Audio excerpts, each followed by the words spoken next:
All right, Damien Lemon, what's up, man? What's going on? Welcome to VladTV. Glad to have you here. Yeah, I feel good.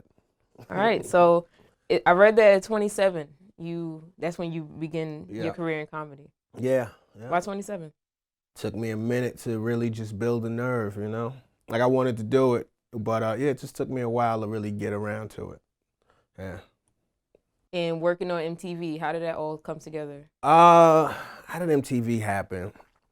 MTV happened, I was doing stand-up just around the city, and I was seen initially by Jessica Zalkine, who's an executive over at MTV. She saw me doing stand-up, came in for a few meetings, was being brought in. Actually, you know what? Jessica Zalkine was the first person to bring me in. I've been brought in a few times at MTV just to, try out various pilots and things of that nature. And I was in the middle of a pilot, like we were taping a pilot, and Ryan Ling, the creative guy code, came in, and I just asked him, I said, "What you working on?" He said, "I'm working on a show called Guy Code, blah, blah, blah. This is what it's about." I said, "Oh, I think I'd be dope for that." I just nominated myself, and next thing you know, I wound up on the show. Now, you say you're from New York City, what borough? I'm from Brooklyn originally, and then I moved upstate to Otta, New York. So I moved up to state about like 6th grade. And then, finished, did school up there, high school, all of that, and went away to college, Clark Atlanta University. Yep. Came back to New York ever since, I've been back since about 2000.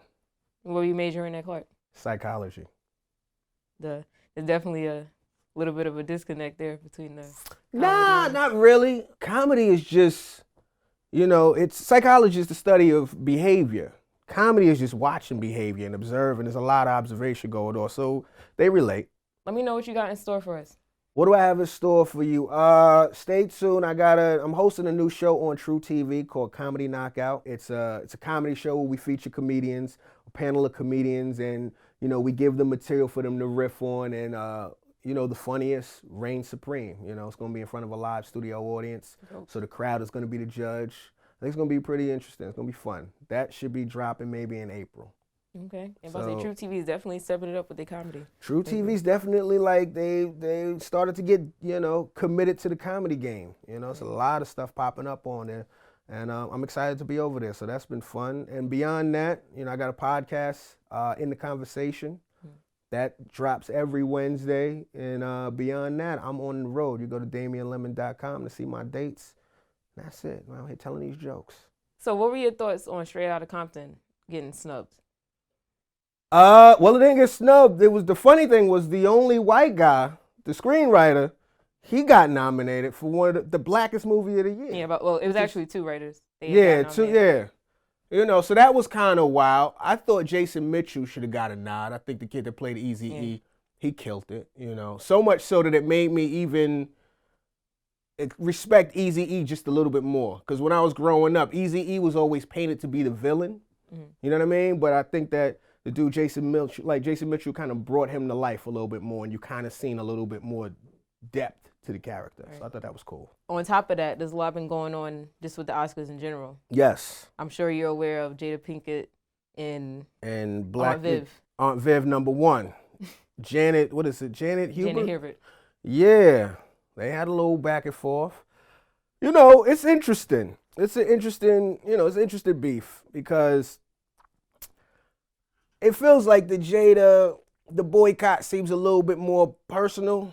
You know what I mean? Like Will didn't get nominated for Concussion, so since they felt snubbed, they was like, yo, we just not going. You know what I mean? And then I guess Janet felt like, well, way back in the day, if you want to be, militant and do a whole lot of exercising of your power, way back in the day when the Fresh Prince was popping, supposedly, I guess she came to him and said, listen, if we just collectively leverage what we got going on, we could all get raises.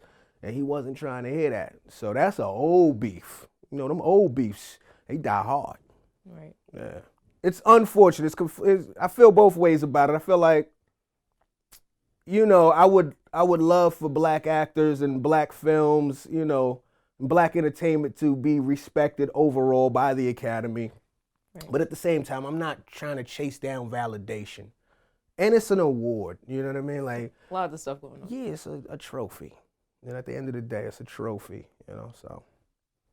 Now, also Stacey Dash responded to Jada Pinkett. That was a doozy. Oh yeah, so I think Stacey Dash I think she's being used. If you look at that, it felt like they set her up. She had some sound bites. I think that, you know, it's a look for her. You know, I understand the point, though. I understand the point, and I don't believe that they should get rid of BET or anything like that, but I feel like as black people, we should celebrate our own a little bit more. You know, like a BET award is meant to feel like it's less than anything else, or NAACP Image Award. It's all about perceived value. You know what I mean? Like, the people have built the Oscar to mean what it means, you know? But if we was to really, like, just embrace the power of our community and all of that, it would be a lot better. I agree. Yeah. She's also made other comments, too, though. She's wild. She's trolling, you know? And it's foul because Stacey Dash used to be, she's still bad, you know, and that's the sad part. It's like, damn, you know. I don't know. And the funny thing is, I don't know who she's trying to reach because I'm not sure that many people, you know, on Fox News are really familiar with Stacey Dash, you know.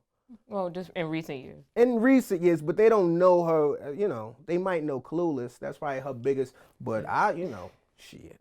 I know her from the Kanye video. Wasn't she in Paper Soldiers or was that Tiffany from BET? I know Tiff was in there too, but was Stacey Dash at a spot in there? I'm not sure. Never mind.